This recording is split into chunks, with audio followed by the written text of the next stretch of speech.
Today I celebrate my 40th birthday.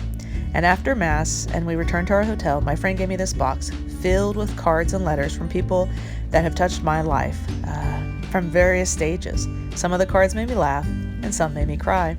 As we traveled the Midwest, probably about 4,000 to 5,000 miles, we made various pilgrim sites to shrines of the saints, as well as those in the canonization process. And it only seemed right that we made a heritage in the house where I was born at in Indianapolis, as well as the house that I was made a child of God, the Little Flower Church in Indianapolis.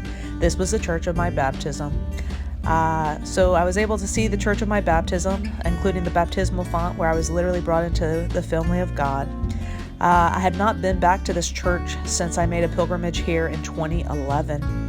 I was able to see the church of my baptism, as well as to visit Jesus in the Blessed Sacrament, where I laid down and I consecrated myself to Him to be set apart.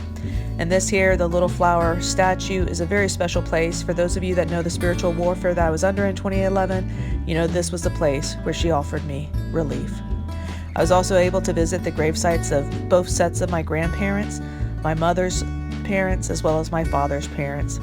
I was also able to visit the house which was so familiar to me, the house that my grandmother and my great aunt lived in together, as well as to visit St. Christopher's, which was the nearby Catholic church that we would go to, and one of my favorite images, the Last Supper, where Jesus invites us to be part of it.